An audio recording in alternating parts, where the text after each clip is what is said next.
Well, I want to thank all of you for tuning in to these Ask Randy segments.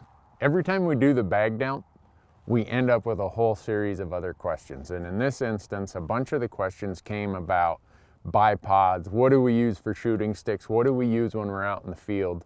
And to answer these questions, I'm going to break it out into two categories. One is when we're hunting lightweight, kind of mountain rifle type stuff. The other is when we're not running and gunning in the mountains, where maybe the weight of a bipod's going to work. So when we're out mountain hunting, I'm usually using a very lightweight rifle. I use the Howa Alpine mountain rifle. And I'm usually, as you see, I'm usually hiking around in one of these Mystery Ranch packs. What we do for a shooting rest in that instance, and I'm going to show it to you here, and for safety you can see that we always take the bolts out of these rifles when we're doing camera stuff, so don't got to worry about any accident. But if I'm sitting on the ground, you'll see there's a yoke right here in these Mystery Ranch packs that is almost a perfect bipod rest. And I don't care if it's flat on the ground, if I was like this or whatever, I can get this rifle off my pack before the camera can get set up. And I just put that there. I'm going to take this scope cover off. And that is really, really sturdy right there. And a lot of times that's what we have to do. So when I'm out at the range, I'm practicing this shot. I'm practicing shooting with this pack in front of me. I know everyone likes to go out to the range and get their zero and plink away and make sure they got perfect groups. I do that too, but once I get my groups where I want them to be, everything else after that is trying to replicate a shooting condition. Whether that is wind, rain, snow, cold weather, warm weather. And when I'm out there, I'm bringing my stuff that I think might be the real field condition. So if you see me out at my range with a backpack, it's because I'm practicing this. The other thing that we do with these Mystery Ranch packs is if we're in the rocks and we can get to a prone position, you'll see that in these lids, there's a bracket, a pocket right there that and obviously I'm not in the full prone position, but if I was, we get down like this, and when you're down like this with that rifle tucked into the pocket seam right here of this Mystery Ranch lid, that is bench rest solid. So in really difficult, strenuous conditions, we can do the same thing with our pack and rifle through practice that you would see us do with a bipod in a different situation. And I'm not saying that you got to do it this way. What I'm saying is practice in your mind and practice out at your range the likely situations you're going to encounter in the field. Whether that's offhand, whether that's having to improvise with your pack, having to improvise with a tree or a limb. That's what hunting really is. Unless you hunt different elk than I do, the odds are you're not going to have an elk that stands there while you get your sandbags out, get your wind meter, get everything else ready to go.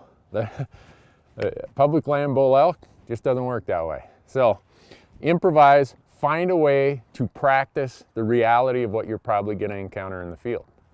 So now I want to talk about when we do use a bipod. When weight's not a consideration, you'll see a lot of episodes I'm carrying this bipod. And people will say, what bipod is it? It doesn't really matter. What you want is a high extending bipod. This one extends, I think, to 26 inches. And I always want a pivoting bipod. And what I mean by pivoting is it allows your rifle to roll so that if you're on a side hill slope, you can get your horizontal with the crosshairs. That's the basics of what I need for equipment for a bipod. So now I watch a lot of people shoot with a bipod out at the range, and they will go like this. And yeah, that helps some, but there's still an awful lot of wobble there. And really, the benefit of a tripod is you're trying to get your rifle situated to lock in both your elevation and your windage. You want to stop any sort of wobble or wiggle to the greatest extent possible. So when you're like this, you still have an awful lot of wiggle. So whether your hand's up here or back here. I see some people go like this, and that helps, but I'm going to show you what I do. And I've shown a lot of people this, and they tell me, Randy, that's cool. I'm really comfortable with a bipod now that I know that. So here's what it is. I go out to the range and I practice this manner of how I can lock in my elevation and my windage with one quick grip. And it goes like this. I take my right hand, and obviously I'm right-handed, so if you're left-handed, you do just the opposite. But I take my right hand, go around the grip of the rifle here, and I tuck it in. And now what I do is I take my left hand and I put it around my right wrist. And I'm locked in on both knees. Now, when I do that, my elevation is locked in and my windage is pretty much locked in. So by doing this, just a different grip, and doing something with your left hand that otherwise is really not doing you much good in a bipod situation, you take it like this and you lock in like that, and it's not sandbag bench rest solid, but it is so close. And I will go out to the range and I'll practice this. And one of the things that you'll notice that when you have this grip, you are tucked in there really tight, so you don't have to worry about the recoil factor. This is a 300 Win mag right here. I shoot this 300 Win mag off a bipod without holding out front. I do just this, just like that. And that is going to be not only dead solid, but the recoil, your whole body is absorbing the recoil. You don't have to worry about it. It's quick, it's easy, and the point being, you already have the point of contact up here on the front. That's what the purpose the bipod serves. Now, to complete the brace, you need to have a way to lock in both your windage side to side and your elevation. And having both knees and elbows as point of contacts, that's solid. You get in here, you tuck it in, and boom. If you try this, I guarantee you your accuracy with a bipod is going to go way up. Some people say, well, Randy, I can't get low enough or I can't get high enough.